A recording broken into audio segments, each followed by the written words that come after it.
Hey, Slaves and Darkness players, time to throw out your old list and go back to the drawing board. We've got the new Battletome. Let's check it out.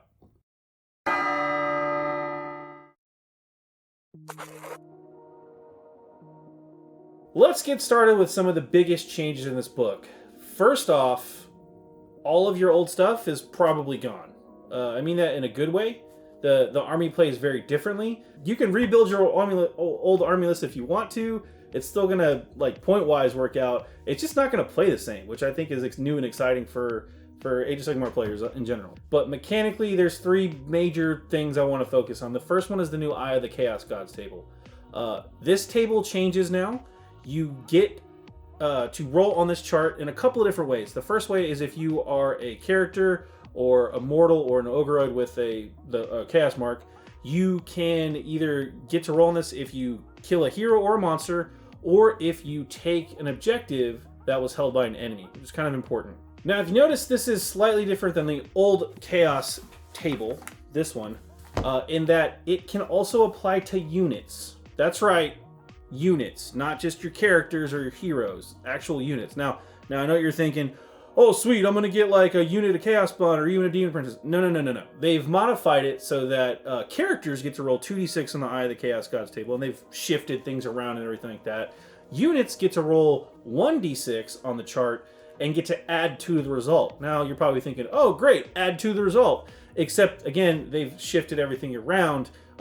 Turning into a Chaos Spawn is a 2, and turning into a Demon Prince is a 12. Now on a d6 plus 2, you can't get to a 12. So no, you can't have a unit of Chaos Warriors suddenly all turn into Demon Princes. Sorry, that's not a thing. On the flip side, they're not going to all turn into Chaos Spawn either, so that's a positive. So that's the first big change, is that you're actually going to use the Eye of the Chaos Gods table now. Yay! The second big change is the marks. The Chaos marks got a whole lot different in this edition, in this version of the book. The marks of the Chaos, the undivided ones, actually looking pretty good. The Corn one is +1 attacks and a charge. The Mark of Tzeentch one is anytime you get a spell cast on you on a 6, you ignore it, which is moved around from some other abilities. Nurgle is -1 to wound from attacks that target them. And then Mark of Slaanesh is add 1 to run and charge rolls. Now, that's not the only effect for the marks. There's some additional effects for heroes and monsters that I'm not going to get into here because it gets the iterations and the combos there get kind of crazy.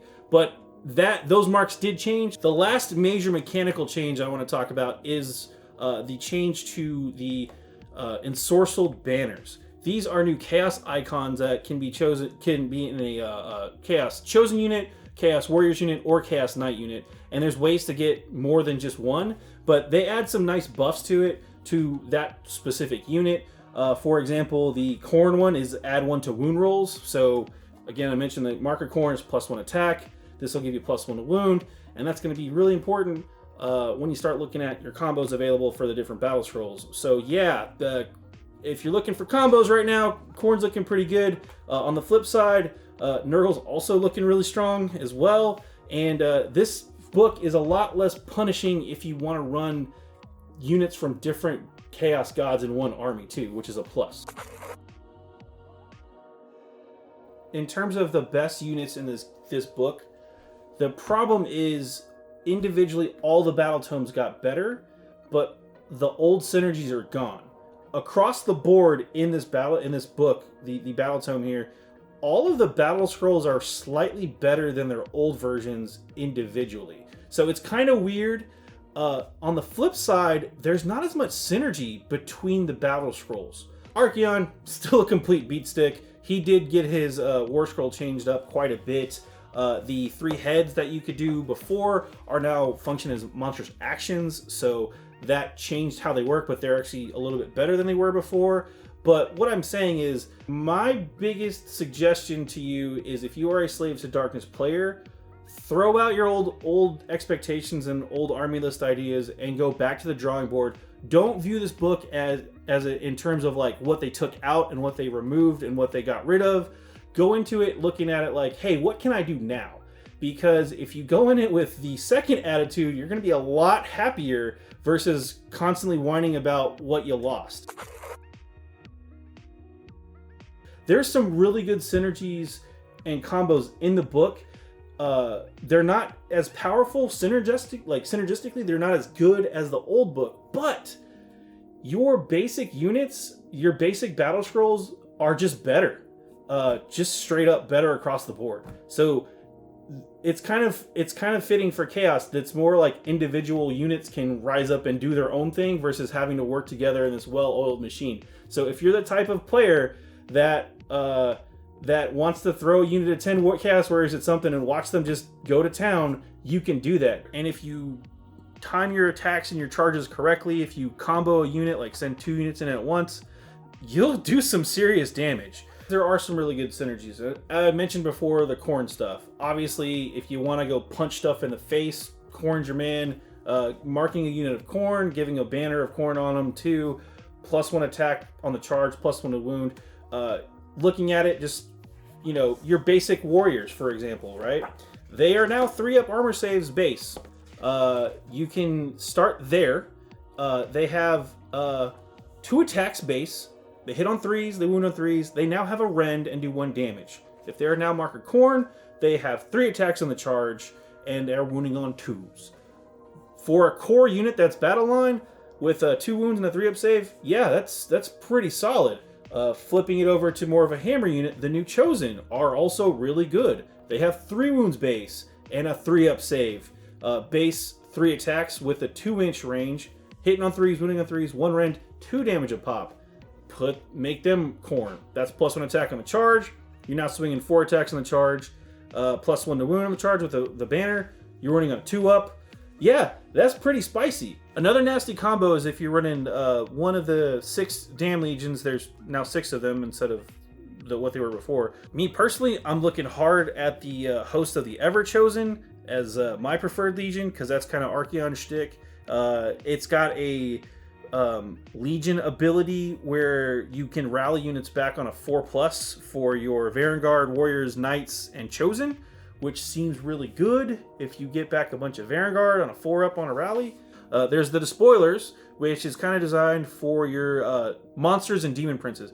Basically, this can add 2 to the wounds characteristics of your friendly monsters or your demon princes. So you're probably wondering, how do you make your demon prince a monster? There's a way to turn your demon prince into a monster, and there's also another command trait to give the monsters an extra, like the demon prince, an extra wound. So if you stack those, you essentially end up with a 14 wound monster demon prince, which is pretty nasty. I think a big thing for the Chaos, the Slaves of Darkness in this version is you don't want to send units in solo. I know I mentioned some of that stuff earlier, where, sending a unit of 10 Chaos Warriors in there, just watch them do their thing. Yeah, you can do that. They'll probably hold the line and do a lot better than you might expect. But if you throw them in there with, say, a Chaos Lord who can make them attack at the same time that they attack, like, there's tricks like that to where if you throw stuff in unsupported, it's going to be okay. It's not going to win the game for you, but it'll, like, hold the line. But if you throw multiple units at another unit, that's where this army really starts to shine, because you can just overwhelm people with sheer number of attacks or just sheer damage output, and then the resilience back on you is way better than they might expect. Specifically, if you're running Nurgle, it's kind of like 2 sides of the same coin. Do you want to go defensive or offensive? How do you want to play this army? It's really up to you. There's just a lot of really neat ways that you can build this army out, and you can play very different slices of a Slaves of Darkness army, and you can add different flavors via the mark system. So this is a really fun army to play around with. It's definitely got that Sigmarite kind of Stormcast Eternal vibe of, like, lots of armor, really tough, hard to dislodge, and can hit back pretty hard, but all chaosy vibes, obviously. There are also options if you want to run a bunch of, like, crazy cultists. The Legion of the First Prince is if you want to add in a bunch of demons, which is really cool. So if you want to run, Bloodletters and Horrors and whatever with Be'lakor, you can do that, and they can also be marked, which is kind of exciting. So there's lots of really cool options in this book that make it play very differently than the previous version of it. Now, if you're going to be playing against a Slaves of Darkness army, I got some bad news for you. because there's so many different ways to play in terms of options and marks and units and stuff like that, you're gonna have to kind of react to what they're running. This army's got a lot of tricks up its sleeves. You just gotta know what build the person playing them is going for. I can give you some general guidelines though. First up, if you can take out their characters before they start rolling the eyes of the Chaos Gods table, that could be really beneficial to you. So if you can pick off characters, great. If you can prevent them from taking objectives, obviously you're going to be doing well in the game already, but they get to roll on that table if they take objectives, so be mindful of that as well. Don't just let them get free rolls for nothing. And obviously if you see Archeon on the table, he's a beatstick. He's just got more wounds and he's just meaner than he was before. I really like the new additions in this book. The Ogroids are really cool. The new Demon Prince is really cool. The new Chosen look really great. All of the new Be'lakor stuff, because it's now incorporated into the book, is really cool. So I'm excited about this book. I can't wait to get in here and actually get more games in with it, because I actually got a game in with it, and that's how I know this stuff, because it's very different. But yeah, I'm just excited to see what happens with this book in the long run, and how it's been changed to work in AOS 3.0 versus the old book, which was clearly designed for the previous edition. This is the 3.0 book. It's got all the 3.0 stuff in it, and it's got some cool additions. Also, watch out for Gorby's Chariots.